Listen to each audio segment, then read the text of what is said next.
والسلام على رسوله سيد الإنس والجان وعلى آله وأصحابه ذوي الخير والإحسان أما بعد فأعوذ بالله من الشيطان الرجيم بسم الله الرحمن الرحيم وقل جاء الحق وزهق الباطل إن الباطل كان زهوقا صدق الله مولانا العظيم وبلغنا رسوله النبي الأمين المتين المختار الكريم ونحن على ذلك من الشاهدين والشاكرين والحمد لله رب العالمين۔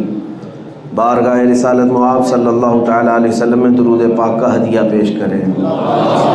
اللہم صلی علی سیدنا مولانا محمد معدن الجود والکرم وآلہ واصحابہ الکرام وابنہ الکریم وبارک وسلم صلاة دائمة سرمدا ابدا۔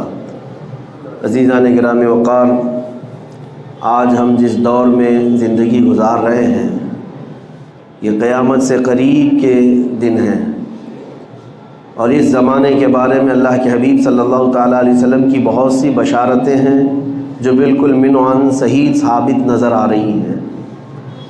بلکہ مصطفیٰ کریم صلی اللہ علیہ وسلم نے قیامت کے آنے سے پہلے جو نشانیاں بیان فرمائی تھی وہ دو قسم کی ہیں، ایک بڑی نشانیاں اور ایک چھوٹی نشانیاں۔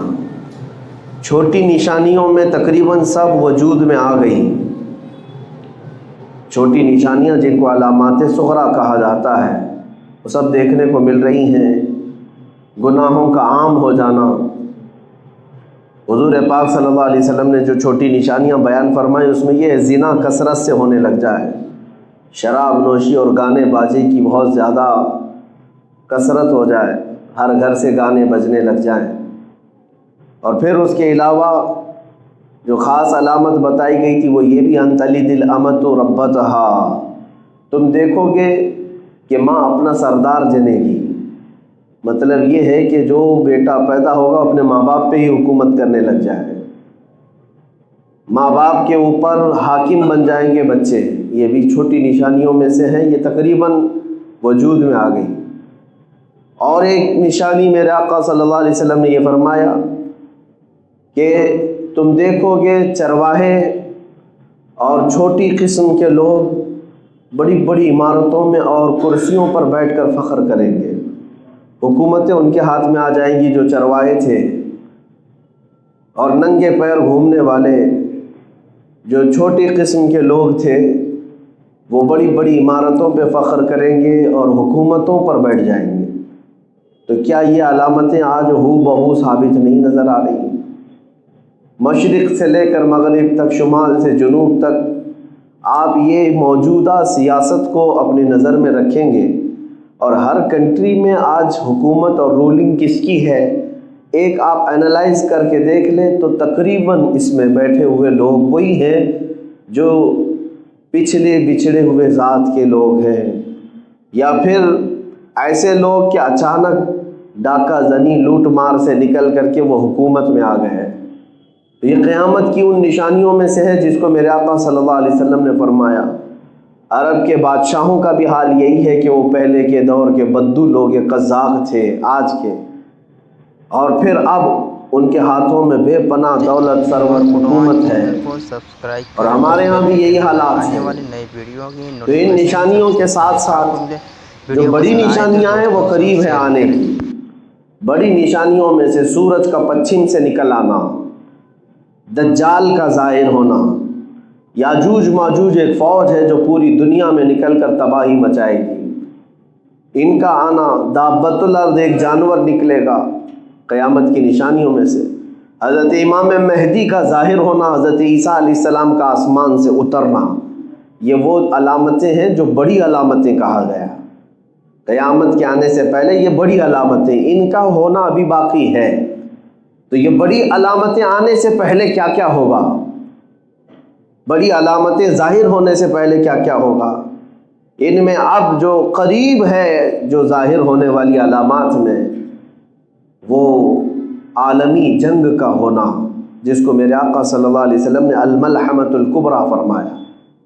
اسلام اور مخالفین کے درمیان دنیا کی ایک بہت بڑی جنگ ہوگی جس کا مرکز ملک شام بنے گا، حدیث پاک میں پورے الفاظ بھی ہیں، جس میں مومنین اور مسلمین سے لڑنے کے لیے جو فوج آئے گی وہ 80 جھنڈوں کے نیچے، اور ہر جھنڈے کے نیچے 12,000 کی فوج ہوگی۔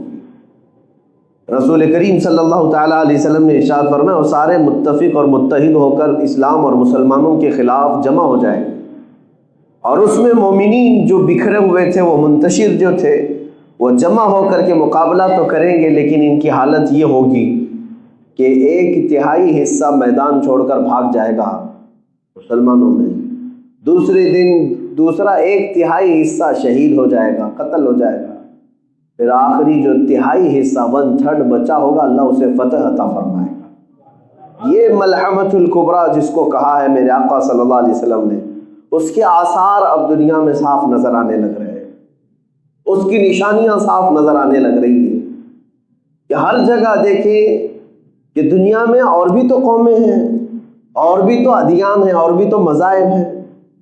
چائنا والے کس چیز کو مانتے ہیں آپ کو پتہ ہے؟ وہاں کا ایک سب سے بڑا دھرم، وہاں کا ایک سب سے بڑا ریلیجین جو پہلے زمانے کا تھا، یعنی حضرت عیسیٰ علیہ السلام کی بھی ولادت سے پہلے کا دین ہے کنفوشیوس، اس کے ماننے والے لاکھوں کی تعداد میں وہاں رہے، لیکن لوگوں میں اب اس کا چرچا بھی نہیں۔ بدھزم ایک دین ہے، ایک دھرم ہے، ایک ریلیجن ہے، اس کا کوئی چرچا نہیں، کسی کے لیے وہ ٹارگٹ نہیں۔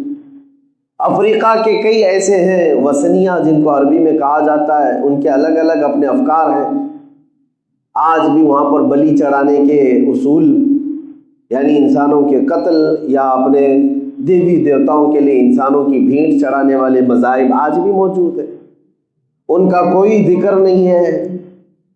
عیسائیت پوری دنیا میں ایک بہت پھیلا ہوا دین ہے، یہودیت ہے، ہندوازم ہے جس کو سناتن کہا جاتا ہے، آریہ ایک قوم ہے اور ان کا بھی اپنا ایک دھرم ہے۔ لیکن میں یہ سب باتیں اس لیے عرض کر رہا ہوں کہ دنیا میں بہت سارے ریلیجنز ہیں، بہت سارے دھرم ہیں، بہت سارے مذاہب ہیں، لیکن سب سے زیادہ کہیں پر کسی بات کا چرچا ہوتا ہے تو صرف اسلام کا، صرف اسلام کا۔ امریکہ میں، یورپ میں، آسٹریلیا میں، افریقہ میں یا ایشیا میں، بر صغیر میں سب سے زیادہ کسی دھرم کے نام پر ڈسکشن ہوتا ہے تو اسلام کے نام پر۔ سارے لوگ اسلام کو کیوں ٹارگٹ بناتے ہیں؟ ہر جگہ اسلام ہی کیوں زیر بحث ہے؟ ہر جگہ مسلمان ہی کیوں ٹارگٹ میں ہیں؟ اور ہر جگہ مسلمانوں کے معاملات ہی کیوں بحث کے میدان میں آتے ہیں؟ ہمارے یہاں خود دیکھ لیں آپ، میڈیا کے پاس اس سے بہتر مدعا کچھ ہے ہی نہیں۔ 24 گھنٹے ان کے ڈیسک پر اگر کوئی ہاٹ ٹاپک پر گفتگو ہوتی ہے تو اسلام ہے، اور اسلام کو اس طرح سے کریدا جاتا ہے جیسے ایک ایک کپڑے کے تار کو نکال کر کے اس پر بحث کی جائے، یہ بٹن ہے، یہ آستین ہے، یہ پائنچا ہے، یہ فلاں ہے، تو اسلام کے ایک ایک چیز پر یہ حلال ہے، یہ برقع ہے، یہ اذان ہے، یہ اذان کے الفاظ میں یہ ہے، یہ نماز کے رکوع میں یہ ہے، سجدے میں یہ ہے، ان کے کلمے میں ورڈ یہ ہے۔ اتنی چیزوں پر بحث کسی دھرم کے متعلق نہیں کی جاتی جتنا اسلام کے متعلق ہے۔ کیوں؟ اسلام پورے دنیا کا ایک ٹارگٹ کیوں بنا ہوا ہے؟ ساری دنیا اسی کو زیر بحث کیوں لاتی ہے؟ موضوع یہی کیوں ہے؟ تو میرے عزیزوں، کچھ تو آپ کو بھی یہ ذہن استعمال کرنا چاہیے، کوڑھیوں کا کوئی حسد کرنے والا نہیں ہوتا، کوڑ کی بیماری والے سے کوئی حسد نہیں کرتا، حسد جو ہے حسن والے سے ہی کیا جاتا ہے۔ تکلیف کسی سے ہے، لوگوں کو جلن کسی سے ہے تو حسن والے سے ہی ہے۔ تو بات تو اتنی سمجھ میں آئی کہ بہت زیادہ اگر ہم موضوع بحث ہیں تو کچھ تو حسن کی بات ہے۔ اسلام سے کوئی تو ایسی بات ہے جس کی وجہ سے یہ سارے لوگ اس پر ڈسکشن کرتے ہیں۔ میں وہ حقیقت آپ کے سامنے رکھنا چاہتا ہوں میرے عزیزوں، یہ میرا چیلنج ہے پوری دنیا میں، جو اسلام کے اندر روحانیت ہے، جو مسلمانوں کا آخرت سے تعلق ہے، اللہ رب العزت کی بارگاہ میں کھڑے ہونے کا تصور ہے، لا کر کے دکھاؤ۔ کسی دھرم میں، کسی دین میں یہ چیز نہیں مل سکتی، اس لیے کہ اسلام کو پوری دنیا میں پوری دنیا میں تم 1000 موضوع بحث بناؤ، لیکن اسلام میں آنے والا جو اپنے اندر فیلنگ محسوس کرتا ہے وہ دنیا میں کہیں محسوس نہیں کر سکتا، کہیں نہیں۔ کیوں؟ آج آپ مسجد میں آئے ہیں جمعہ کے لیے اتنی کثیر تعداد میں، مجھے بتاؤ کیا امام تمہیں گھر سے لانے گیا تھا، یا مؤذن تمہارا ہاتھ پکڑ کر کے یہاں لایا ہے، یا کوئی ایسا بادشاہ ہے جو تمہیں ڈنڈا مار کر کے گھر سے بھیجا ہے؟ کون ہے؟ کس نے تمہیں بھیجا یہاں پر؟ لیکن جمعہ کی ادھر اذان کی آواز آتی ہے کہ دوڑے دوڑے بھاگے چلے آتے۔ یہ کون سا خوف تمہارے سینے پر ہے؟ نہ بادشاہ کا ڈر ہے، نہ امام کا ہے، نہ مؤذن کا ہے، نہ وقت کے کسی سیٹ کا ہے۔ تم خود ہی یہ جو مسجدوں کی صفوں میں کھڑے ہوتے ہو، یہی جو تعلق باللہ ہے، اللہ سے جو تعلق ہے، یہ کہیں پر بھی مل نہیں سکتا، یہ کہیں نہیں مل سکتا۔ یہ آج بھی نہیں بلکہ ہر زمانے میں مسلمان اگر کسی بات پر متحد رہے، وہ اپنے رب ذوالجلال کے سے تعلق اور مصطفیٰ کریم کی محبت پر متحد و متفق رہے، اور یہی وہ طاقت ہے جس کو دنیا چاہتی ہے کہ ختم کر دیا جائے۔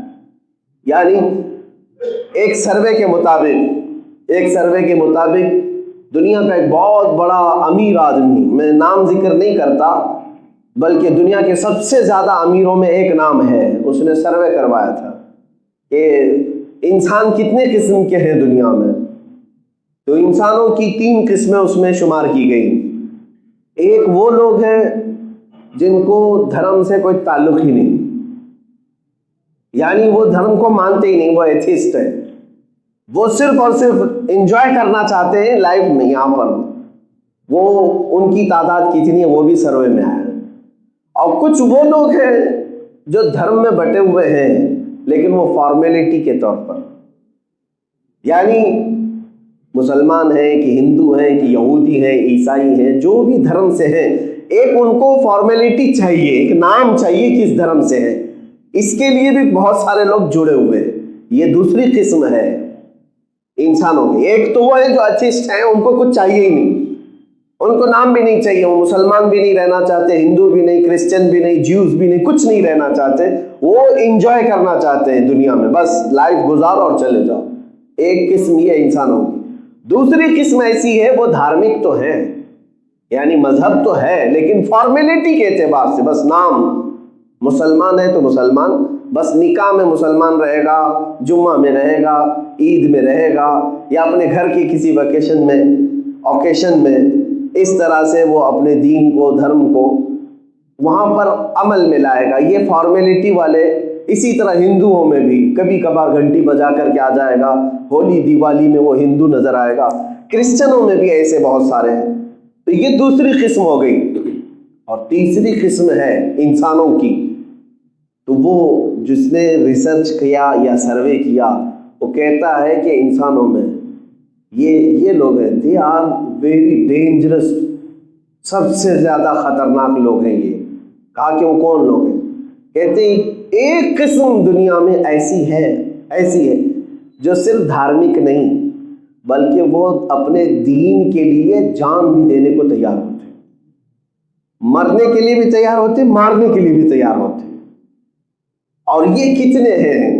یعنی تقریباً 600 کروڑ کی آبادی میں یا 700 کروڑ کے قریب کی آبادی میں پورے ورلڈ کی، اس نے جو سروے کیا اور کہا کہ تقریباً 200 کروڑ یا 100 کروڑ کے 100 سے 200 کروڑ کے بیچ ایسے لوگ ہیں جو ایتھیسٹ ہو گئے ابھی فی الحال، وہ کسی دھرم و دین سے تعلق نہیں رکھ رہے، اور تقریباً 500 کروڑ کے قریب لوگ ایسے ہیں، 500 کروڑ کے قریب لوگ ایسے ہیں جو دھارمک ہیں، کسی نہ کسی ریلیجن سے ان کا تعلق ہے، کسی نہ کسی دھرم سے ان کا تعلق ہے، لیکن وہ فارمیلٹی والے لوگ ہیں۔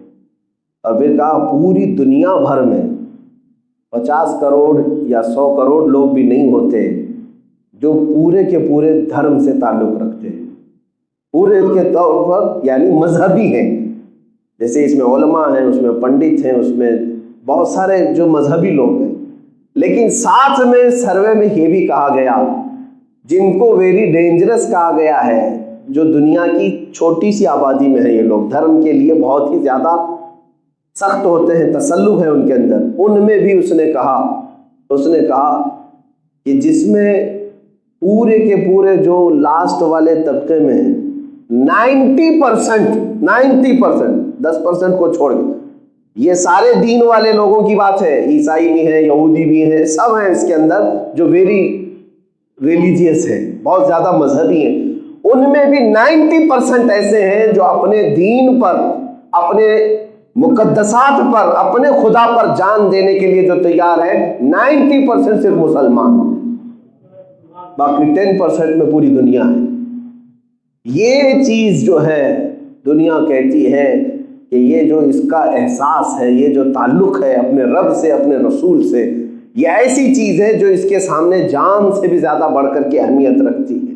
دنیا اگر کسی کو ڈراتی ہے تو کس بات سے ڈراتی ہے؟ یہ نہیں کرو گے تو پھانسی پہ چڑھا دیں گے، اگر تم ہماری بات نہیں مانو گے تو تمہیں قتل کر دیں گے۔ ہائیسٹ سزا دنیا میں موت ہے، سب سے بڑی سزا دنیا میں کیا ہے؟ پھانسی ہے، مار دینا ہے۔ موت کے بعد بھی کوئی سزا ہوتی ہے؟ موت سب سے بڑی سزا ہے۔ تو وہ جو سروے کرنے والا وہ کہتا ہے کہ یہ وہ لوگ ہیں جو موت سے بھی نہیں ڈرتے، جس کی وجہ سے یہ لوگ دنیا کو کھٹکتے ہیں۔ اقبال نے اسی کی ترجمانی کی تھی۔ یورپ یہ کہتا ہے یہ فاقہ کش موت سے ڈرتا نہیں ذرا۔ مسلمانوں کے بارے میں یورپ کہتا ہے بھوکے رہتے ہیں، کچھ ہے نہیں ان کے پاس، لیکن موت سے ڈرتے نہیں۔ یہ فاقہ کش موت سے ڈرتا نہیں ذرا، اس کا علاج کیا ہے؟ روح محمدی اس کے بدن سے نکال دو۔ یورپ نے کہا تھا روح محمدی اس کے بدن سے نکال دو، تب تک یہ مرے گا نہیں۔ جب تک روح محمدی اس کے ساتھ ہے، سب لٹ جانے کے بعد بھی یہ زندہ کھڑا رہنے گا۔ یہی وہ طاقت ہے میرے عزیزو۔ بہرحال میں جو بات عرض کرنے جا رہا تھا وہ کچھ اور تھی۔ میں تمہارے متعلق یہ کہنا چاہ رہا تھا قیامت کے قریب جو بڑی علامتوں میں سے ہے وہ دجال کا آنا ہے۔ اس سے پہلے جو حالات ہونے والے ہیں وہ جنگ کے جیسے حالات جو آج پیش کیے جا رہے ہیں، یہ فیلڈ ہموار کی جا رہی ہے، میدان تیار کیے جا رہے ہیں، جگہ جگہ پر اسی طرح کے ووادت بیانات اور مسلمانوں کے نفس کو، ان کے نبض کو بھڑکانا، ان کی روح کو تڑپانا، ان کے کلیجے کو تکلیف دینا، جس کو وہ حضور پاک صلی اللہ علیہ وسلم سے سب سے زیادہ محبت رکھتے ہیں، ان مقدسات کو چھیڑ چھاڑ کرنا، یہ پوری دنیا میں چل رہا ہے۔ اور ایک بہت بڑی چیز جو دجال کے آنے سے پہلے ہونی ہے، احادیث کی روشنی میں ایک کام یہ کیا جائے گا کہ جتنا جھوٹ ہوگا اس کو سچ کر کے دکھایا جائے گا، اور جتنا سچ ہوگا اسے جھوٹ بنا کر دکھایا جائے گا۔ اسی کو دجل کہتے ہیں۔ دجل کا مطلب ہے حقیقت پر پردہ ڈال دینا، اسی سے دجال ہے۔ دجال اس کا نام کیوں ہے؟ تو سب سے بڑا جھوٹا ہوگا، اسی لیے میں نے میڈیا کو بھی دجالی ہی کہا ہے ابھی تک۔ یہ جتنی ہے جھوٹ کو سچ کر کے دکھانا اور سچ کو جھوٹ، یہ اس کو عربی میں دجل کہتے ہیں، دجل، اور اسی سے دجال بنا ہے۔ اور اس کے آنے سے پہلے اس کے چیلے چپاٹے پوری دنیا میں یہی کام کریں گے۔ سارا جتنا بھی نظام ہے اس کو ایسا بناؤ کہ لوگوں کے دماغ میں وہی لگنے لگ جائے۔ دجال آئے گا تو کیا ہوگا پتہ ہے؟ کیا ہوگا؟ وہ ایسی ایسی حرکتیں کر کے دکھائے گا کہ بھیڑ جمع ہوگی اس کے ساتھ، اور وہ کہے گا میں ابھی بارش برسا کر کے دکھاؤں، یوں چٹکی لے کر کے بارش برسا دے گا آسمانوں سے۔ یہ دجل ہے، شعبدہ بازی ہے، لیکن لوگوں کو نظر آئے گا۔ انگلی کا اشارہ یوں کر دے تو زمین سے سبزہ اگنے لگ جائے آنکھوں کے سامنے۔ کسی شخص کو مار دے گا اور پھر اس کو زندہ کر کے دکھائے گا۔ یہ اتنی بڑی بڑی جو حرکتیں، اتنے بڑے بڑے جو کام ہیں، عام لوگ دیکھ کر کے حیرت میں آ جائیں گے اور اس کو خدا مان بیٹھیں گے، اور وہ گمراہ کرے گا لوگوں کو اور اپنے آپ کو تسلیم کرانے کے لیے سارے کام کرے گا۔ لیکن میرے آقا صلی اللہ علیہ وسلم فرماتے ہیں جو مومن ہوگا یہ سارے کام دیکھ کر کے بھی اسے ٹھکرائے گا اور کہے گا میرا رب اللہ ہے، میرا رب اللہ ہے۔ میرے عزیزو، اتنے بڑے بڑے دجال کی حرکتوں سے جو بندہ ٹس سے مس نہیں ہوگا وہی مومن ہوگا۔ اور دجال کیا کیا نہیں کرے گا۔ ایک بات یہ بھی بتا دوں آپ کو، آج جو حالات ہیں اس میں کچھ لوگ تماشا دیکھنے کی کوشش کرتے ہیں کہہ رہے ہم بھی دیکھ کر کے آتے ہیں، ہو کیا رہا ہے دیکھیں گے نا ہم بھی۔ اس میں حدیث پاک میں ملتا ہے دجال جب آئے گا اور وہ کہیں اپنی شعبدہ بازی دکھا رہا ہوگا، اپنے کرتب دکھا رہا ہوگا، کچھ لوگ اپنے گھروں سے صرف یہ دیکھنے کے لیے جائیں گے اور گمراہ ہو جائیں گے۔ بلکہ جب وہ آئے تو اپنے بچوں کے اندر ایمان ایسا راسخ کرو کہ ہماری آزمائش آ گئی، ہمارا امتحان آ گیا۔ اگر وہ تمہیں ایک ہاتھ میں جنت دکھاتا ہے، یہ بھی حدیث میں ہے، ایک ہاتھ میں وہ دیکھنے کے لیے کہتا ہے تو ہرے ہرے باغات، خوبصورت ندیاں، نہر، نالے سب اس کے اندر نظر آئیں گے، اور کہے گا مجھے مان لو میں اس جنت میں تمہیں داخل کروں گا۔ اور جو نہ مانے اس کو ایک بائیں ہاتھ میں وہ دوزخ دکھائے گا جس میں بھڑکتی ہوئی آگ ہوگی، طرح طرح کے اس میں عذابات نظر آئیں گے، اور اس بندے سے کہے گا اگر مجھے تو نہیں مانا تو اس میں داخل کر دوں گا۔ حضور پاک صلی اللہ علیہ وسلم فرماتے ہیں اس کی جو جنت ہے وہ حقیقت میں دوزخ ہے، اور اس کی جو دوزخ ہے وہ حقیقت میں اللہ کی جنت ہے۔ اگر تجھے وہ آگ دکھائے تو ڈرنا مت، اس کی آگ کو قبول کر لے، وہ اللہ کی جنت ہے، وہ اللہ کی جنت ہے۔ تو جائے گا، تکلیف کچھ نہ ہوگی، تو امتحان میں کامیاب ہوگا اور مولا تجھے جنت عطا کرے گا، وہ حقیقت میں اللہ کی جنت ہے۔ لیکن ان باتوں کو میں آپ کے سامنے اس لیے عرض کر رہا ہوں کہ دجال کے آنے کے وقت مومنین کیسے جمع رہیں گے، کیسے آپ ڈٹے رہیں گے، یہ مجھے سمجھ میں نہیں آتا۔ ایک چھوٹے موٹے بابا کے پیچھے یہاں لوگ دین بیچ دیتے ہیں، الٹے سیدھے ڈھکوسلے بابا، ممبئی تو اس بارے میں بڑی مشہور ہے، کسی کو کچھ کر کے دکھا دیا، بابا کے پیچھے پڑ گئے۔ تو جب دجال آئے گا تو تب کیسے ایمان بچاؤ گے؟ یہ تمہارے لیے بہت بڑی امتحان کی گھڑی ہوگی۔ اس لیے ایک وظیفہ بھی میرے آقا نے فرمایا، جو ہر جمعہ کو سورہ کہف کی تلاوت کرے گا دجال کے فتنوں سے اللہ اسے محفوظ رکھے گا۔ 15ویں پارے کی یہ سورۃ الکہف ہر جمعہ کو میرے عزیزوں تلاوت کر لیا کرو۔ اور پھر یہ بھی حدیث میں ہے سورہ کہف کی پہلی جو 10 آیتیں ہیں، 10 آیتیں جسے یاد ہو گئی، جن کے بچوں کو اور جن کے گھروں کو، ان کو اللہ تعالیٰ دجال کے فتنے میں مبتلا نہیں کرے گا۔ اور سب سے بڑا فتنہ دنیا کا دجال کا ہے، سب سے بڑا فتنہ۔ اور میں جو بات آج عرض کر رہا ہوں اس کی وجہ یہی ہے کہ اس دجال کے آنے سے پہلے جو یہ ماحول بنا ہے، یہ سب اس بات کی طرف اشارہ کر رہا ہے کہ بہت وقت قریب آ چکا، وقت بہت قریب آ چکا۔ یہاں ظلم کو انصاف کا نام دیا جاتا ہے اور انصاف کو ظلم کا نام۔ تو یہ دجل ہے یا نہیں؟ یہ دجل ہے یا نہیں؟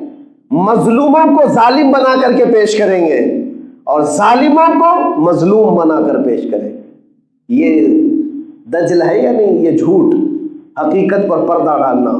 آپ نہیں دیکھ رہے، ارے اپنے حقوق کا مطالبہ کرنے کے لیے آپ باہر نکل جاؤ، ابھی کل سے تمہارے ساتھ ٹیگ لگ جائے گا، یہ آتنکوادی ہے، یہ دہشت گرد ہے، ٹیررسٹ ہے۔ ارے آندولن تو پہلے بھی ہوتے تھے نا، پروٹیسٹ تو پہلے بھی ہوتے تھے، لیکن اب جو بھی میدان میں جائے گا، مسلمان پروٹیسٹ کر رہا ہے تو آتنکوادی، یہ ٹیررسٹ ہے۔ یہ میری آنکھوں دیکھی بات میں عرض کر رہا ہوں۔ ہمارے پاس سے یہ ساری چیزیں چھین لی گئی ہیں، میڈیا اسی کام کے لیے بیٹھا ہی ہے کہ تمہیں یہ ٹیگ لگا کر کے چھوڑ دے کہ یہ آتنکی ہیں، دہشت گرد ہیں، پتھر باز ہیں۔ یہ تو ہمیں پتہ ہے کہ کون پتھر لاتا ہے، کون پتھر مارتا ہے، سب پتہ ہے۔ لیکن ایک طرفہ جو یہ باتیں آج ہو رہی ہیں، اسی کو دجل کہا گیا ہے، دجل، حقیقت پر پردہ ڈال دینا۔ جھوٹ کو اتنا بیان کرو کہ لوگوں کو سچ لگنے لگ جائے۔ آج پورے ہندوستان بھر کا جو ماحول خراب نظر آ رہا ہے، لوگ یہ سمجھتے ہوں گے کہ آپسی ووادت بیانات سے یہ خراب ہو گیا، ادھر سے مولوی لوگ بول رہے ہیں، ادھر سے پنڈت لوگ بول رہے ہیں، اسی لیے خراب ہو گیا۔ بلکہ میں کہتا ہوں سب سے زیادہ اس میں رول جس نے ادا کیا ہے وہ میڈیا نے ادا کیا ہے، سب سے زیادہ۔ اگر یہ چند چینل بند ہو جائیں تو پورا ہندوستان سکون کی سانس لے گا، سارے لوگ سکون سے بیٹھیں گے۔ نہ ہندوؤں کو پڑی ہے ان معاملات کی، نہ مسلمانوں کو پڑی ہے۔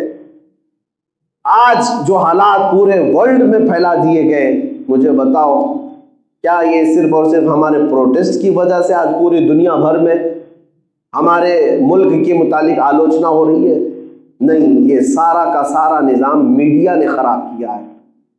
جس کو چوتھا استمبھ کہا جاتا ہے، یہ تو ابھی دم بننے کے بھی قابل نہیں ہے۔ یہ آج جس طرح سے ان لوگوں نے حرکتیں کر رکھی ہیں، ایک طرفہ مسلمانوں کے متعلق زہر بھرنا۔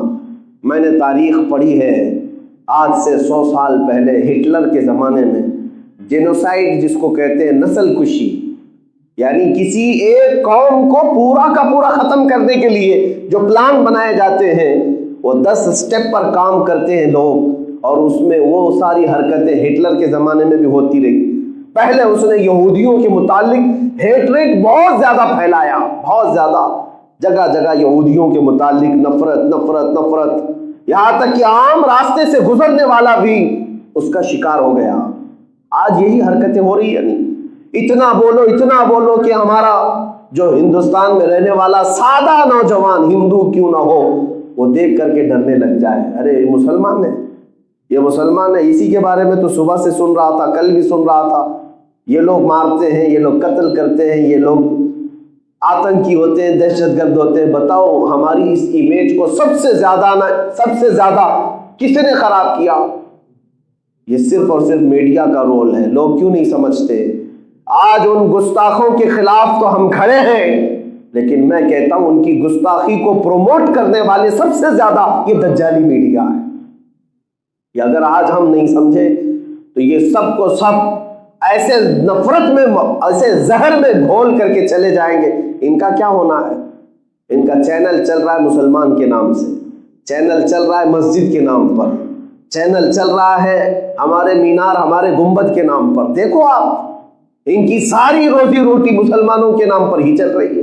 یہ چھوڑے تو دوسرا مدعا نہیں ہے، یہ دجل ہے۔ مجھے یہ بات سمجھ میں نہیں آتی، جو حکومت سب کا ساتھ سب کا وکاس کی بات کرتی ہو، یا ڈپارٹمنٹ امن کی بحالی کے لیے ہمیں مشورے دینے آتی ہے کہ مولانا امن قائم رکھو، فساد نہ ہونے پائے، فتنہ نہ ہونے پائے، تو کیا ان کو یہ ساری باتیں نظر نہیں آ رہی ہے؟ میڈیا میں بیٹھے ہوئے لوگ اتنا زہر کیوں پھیلاتے ہیں؟ آپ نے کبھی محسوس کیا کہ انہوں نے چینل میں اپنے وہ بھی چیزیں چلائی، میں ایکس مسلم کیوں بنا؟ ایک پورا شو چلایا جا رہا ہے۔ جو اسلام چھوڑ کر کے گئے ہوئے لوگ ہیں، ایسے ایتھسٹ، ایسے مرتد، ان کو ہاٹ سیٹ پر بٹھا کر کے ان کے ساتھ انٹرویو لیا جاتا ہے۔ آپ نے اسلام کیوں چھوڑا؟ آپ اسلام میں کیا کیا برائیاں دیکھتے تھے؟ یہ بھی کوئی نیوز ہے؟ یہ بھی کوئی چیزیں ہیں؟ یہ ہیٹ ریٹ پھیلانے کا طریقہ ہے۔ کیا آج تک ان نیوز چینلز پہ آپ نے دیکھا کہ کوئی کرسچینٹی سے بدل کر ہندوازم کو قبول کیا ہو، اس کو لا کر کے مہمان بنایا گیا ہو؟ یا ہندو اپنے دھرم کو چھوڑ کر کے کرسچن بن گیا ہو، اس سے پوچھا گیا ہو کہ آپ نے ہندو کیوں، یہ سناتن دھرم کیوں چھوڑ دیا، ہندوازم سے کیوں چھٹکارا لے لیا؟ کبھی پوچھا گیا نہیں۔ ایکس مسلم کیوں بنا؟ اس پر تو پورے ڈیبیٹ چل رہے ہیں پورے چینل پہ، سارے کے سارے یہ لوگ تماشا کیا بنا ہے۔ عزیزان گرامی وقار، یہ باتیں ہمیں صاف نظر آ رہی۔ میں بولتا ہوں تو صرف اس لیے کہ میں نے ایک حدیث یہ بھی سنی ہے کہ دجال آئے گا نا حدیث پاک میں، لیکن اس کے آنے کے متعلق یہ فرمایا گیا جب تک علماء دجال کے بارے میں بولتے رہیں گے دجال نہیں آئے گا۔ یہ بات بھی سمجھ لیجیے آپ، جب اس کے بارے میں ذکر کرنا لوگ چھوڑ دیں گے، بھول چکے ہوں گے، تب دجال آئے گا۔ لوگ بھول چکے ہوں گے۔ آج تو تقریباً ایسا ہو گیا ہے کہ اس موضوع پر بیان بھی نہیں کیے جاتے۔ دجال کے دجل اور اس کے جھوٹ، اس کے فریب کو جس طرح سے آج پروموٹ کیا جا رہا ہے، اس کے بارے میں بیان بھی نہیں کیا جاتا۔ میں نے روایت میں پڑھا ہے کہ جب لوگ بھول چکے ہوں گے، اس کا ذکر بھی نہیں چل رہا ہوگا، اس وقت وہ دجال آ جائے گا۔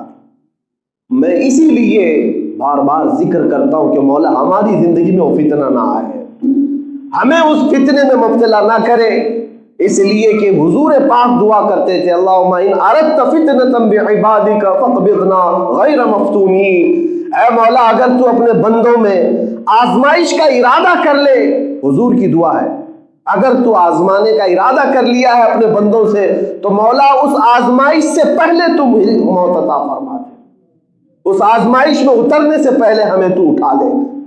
جب حضور یہ دعا کرتے تھے تو ہم کیسے نہ کریں؟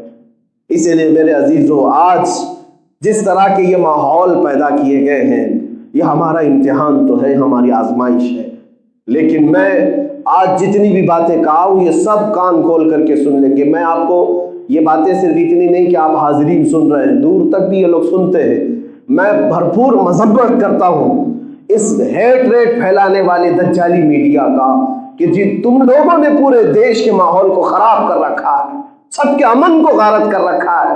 کسی کو اتنی ضرورت نہیں تھی کہ مسجد کے معاملے پر، مندر کے معاملے پر اتنے وواد کھڑے کر دیے جائیں۔ یہاں پر آج لوگوں کے جاب کا مسئلہ ہے، روزی روٹی کا مسئلہ ہے، مہنگائی کا مسئلہ ہے، لوگ اپنے اپنے دکانوں میں جوجھ رہے ہیں، قرضوں میں کتنے لوگ پریشان ہیں۔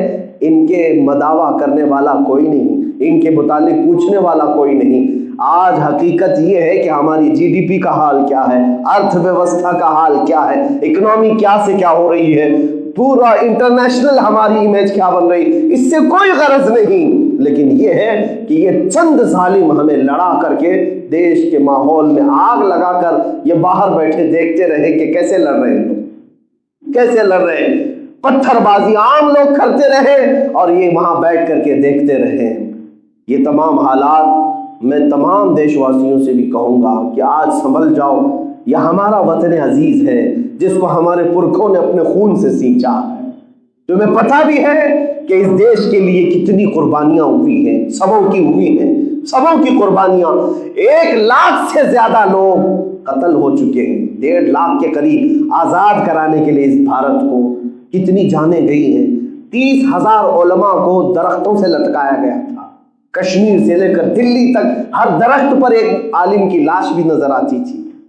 یہ ساری قربانیاں ہمیں پتہ ہے، ہم نے تاریخ دیکھی ہے اس دیش کے لیے، اور وہ بھی 1-2 سال کے آندولن پہ نہیں یہ بھارت ہمارا آزاد ہوا۔ 1857 سے لے کر 1947 تقریباً 90 سال کا عرصہ گزر جاتا ہے۔ 90 سال کے سنگھرش کے بعد، سٹرگل کرنے کے بعد جب یہ بھارت ہمیں اس طرح کی کیفیت کے ساتھ آج ملا ہے تو یہ ظالم دوبارہ اس کو اسی کیفیت میں مبتلا کرنے کی کوشش کر رہے ہیں۔ اس لیے میں آج یہ درد کے ساتھ عرض کرتا ہوں کہ ہمارے پرکھوں اور ہمارے آبا و اجداد کو جو مشقتیں اٹھانی تھی وہ اٹھا کر گئے، تو کیا یہی لڑنے مرنے کے لیے، ایک دوسرے کو کاٹنے کے لیے، کیا اسی خون کے بازار کو گرم کرنے کے لیے؟ اگر کسی کو اپنے اس وطن سے پیار ہے تو یہ اس طرح کی حرکتیں ہونے سے لوگوں کو روکے گا۔ میں حکومت وقت سے بھی کہتا ہوں، ڈپارٹمنٹ سے بھی کہتا ہوں، اگر آپ سیریس ہیں اس میٹر پر تو یہ زہریلا ماحول بنانے والوں کو روک دیا جائے۔ ہم جو بات عرض کرتے ہیں، اگر کچھ لوگوں کو، ظاہر سی بات ہے میڈیا میں آپ جا کر کے دیکھو ان کے ہاں کٹر لوگ کون ہیں، بھڑکاؤ لوگ کون ہیں، مولانا لوگ ہیں، صرف مولانا ہے، اس میں میرا نام کثرت سے لیا جاتا ہے کہ یہ بھڑکاؤ مولانا ہے، بھڑکاؤ مولانا ہے۔ باقی تم حضور کی شان میں گندی گالیاں دو، وہ بھڑکاؤ نہیں ہے، وہ حقیقت بول رہے ہیں ان کے حساب سے، معاذ اللہ۔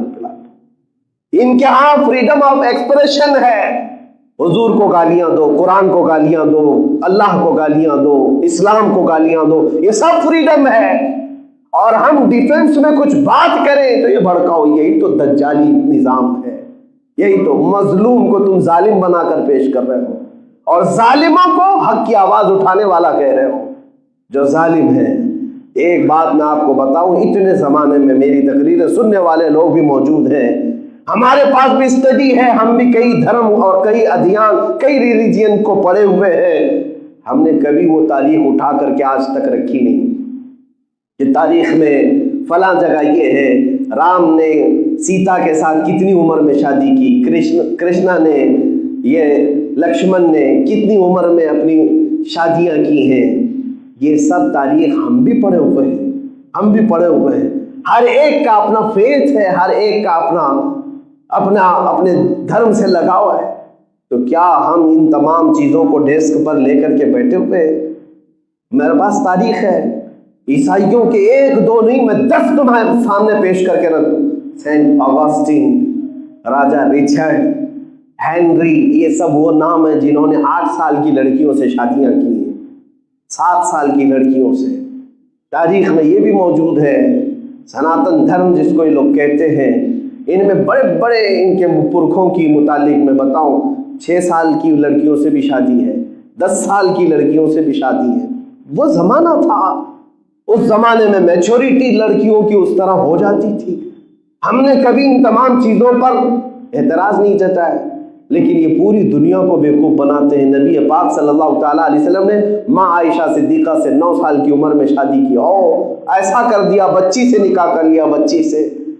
ظالموں، تمہیں خبر کیا ہے لڑکیوں کے سائیکالوجی کو، ان کی طبیعت کو ہر زمانے میں، ہر موسم میں، ہر علاقے میں الگ الگ انداز سے ڈیفائن کیا گیا ہے۔ تم جس کنویں میں رہتے ہو، مینڈک جو ہے اسی کو پوری دنیا سمجھتی ہے، پتہ ہی نہیں ہے عرب کا موسم کیا ہے، عرب کا ماحول کیا ہے، امریکہ میں میچورٹی کیا ہوتی ہے، افریقہ میں میچورٹی کیا ہوتی ہے۔ آج بھی فرق ہے، آج بھی اگر آج 18 سال کی لڑکی کے لیے یہاں پر ہمارا دیش میچورٹی کا ایک سرٹیفکیٹ دیتا ہے کہ یہ شادی کے لائق لڑکی ہے، تو دوسری کنٹریز کیا پوری دنیا میں 18 سال کی عمر ہے؟ سارے ورلڈ میں 18 سال کی عمر ہے؟ جاؤ آج امریکہ میں، چائنا میں 21 سال کی عمر، 21 سال سے پہلے والی کو نابالغ کہتے ہیں۔ 21 کی اگر عمر نہیں ہے تو نابالغ ہے ان کے ہاں۔ اس کا مطلب یہ ہوا کہ ہندوستان کے جتنے بھی لوگ 19 سال کی لڑکی سے شادی کیے تو چائنا والوں کے نزدیک نابالغ لڑکی سے نکاح کیا۔ ہر ایک زمانے میں، ہر ایک علاقے میں، ہر ایک موسم کی میچورٹی الگ ہے لڑکیوں کی۔ امریکہ میں کچھ ایسے اسٹیٹس ہیں جہاں خود ایک قانون نہیں ہے، ایک قانون پورے جو اسٹیٹس آف امریکہ ہیں، USA میں سب جگہ لڑکیوں کی میچورٹی کی ایک عمر نہیں رکھی گئی۔ بعض جگہ 18 ہے، بعض جگہ 16 ہے، بعض جگہ 20 ہے، الگ الگ ایک دوسرے کا جو یہ اختلاف ہے۔ اور جب ہم پچھلے زمانے میں جائیں تو وہاں پر لڑکیوں کی میچورٹی بہت جلد ہوا کرتی تھی، بہت جلد ہوا کرتی تھی۔ اب یہاں پر موجود بڑے لوگ جو ہیں وہ خود ہی اپنے ماں باپ کی شادی کے بارے میں پوچھ لے، پتہ چل جائے گا۔ اکثر پرانے زمانے میں، ابھی کے ہمارے والدین کے زمانے میں، ہمارے دادا دادی نانا نانیوں کے زمانے میں نکاح کب ہو جاتے تھے، شادیاں کب ہو جاتی تھی، پوچھ لے۔ آج بھی یہ رواج تھا، 14 سال کی لڑکیوں سے شادی ہو جاتی تھی۔ آج بھی راجستھان میں کئی علاقے ایسے ہیں جہاں پر شادی کر دی جاتی ہے 14 سال کی لڑکیوں کی۔ تو میرے عزیزو، یہ دنیا کو جو بیوقوف بنایا جا رہا ہے، یہ حقیقت میں اعتراض نہیں، ان کو حضور کی ذات پر کیچڑ اچھالنا مقصد ہے اور مسلمانوں کو ٹھیس پہنچانا مقصد ہے۔ انشاءاللہ العزیز یہ فقیر ان تمام چیزوں کے اعتراضات کے جواب 17 تاریخ کو ضرور عطا کرے گا انشاءاللہ العزیز۔ نبی پاک صلی اللہ تعالیٰ علیہ وسلم کے متعلق جس قدر تم نے بھدے اعتراضات کیے، یہ فقیر ساری چیزوں کو لے کر حاضر رہے گا انشاءاللہ۔ لیکن میں تمام مومنین سے یہ کہتا ہوں کہ تم بھی حضور کی سیرت پڑھو اور اس میں کوئی بھی اپنے اندر کائرتا نہ لائے اور کوئی بھی سبکی محسوس نہ کرے، ارے کیا ہمارے نبی کی ذات میں ایسے ایسے معاملات تھے؟ ہرگز نہیں۔ تمہارے رسول وہ ہیں جو کائنات میں ان کا مثل کوئی ہو ہی نہیں سکتا، نہ ان کے اخلاق کے برابر، نہ ان کی تعلیم کے برابر، نہ ان کے حسن کے برابر۔ اسی لیے اعلیٰ حضرت نے فرمایا تیرے خلق کو رب نے عظیم کہا، تیرے خلق کو رب نے جمیل کیا، کوئی تجھ سا ہوا ہے نہ ہوگا شہا، تیرے خالق حسن و ادا کی قسم۔ سارے اچھوں سے اچھا سمجھیے جسے، ہے اس اچھے سے اچھا ہمارا نبی۔ سارے اونچوں سے اونچا سمجھیے جسے، ہے اس اونچے سے اونچا ہمارا نبی۔ اللہ کریم ہم سب کو حق بولنے کی توفیق عطا فرمائے اور حق پر قائم رہنے کی توفیق عطا فرمائے۔ مومنین سے میں گزارش یہی کروں گا کہ کبھی خوف دل میں نہ لایا کرو اور کبھی کوئی غیر قانونی کام میں ہم داخل نہیں ہو رہے ہیں۔ اللہ کا فضل و کرم و احسان عظیم ہے، ان فتنوں کے دور میں اللہ تعالیٰ نے اگر ہمیں زبان دی ہے تو ہمارے نبی کی عزت پر زبان ہم استعمال کریں گے۔ حضور کے دفاع میں، حضور کے ڈیفنس میں جب تک موت نہیں آئے گی ہم بولتے رہیں گے انشاءاللہ العزیز۔ اللہ کریم ہم سب کو دین حق پر اور حضور کے سچے غلاموں کی جماعت میں شامل فرمائے۔ وآخر دعوانا الحمدللہ رب العالمین۔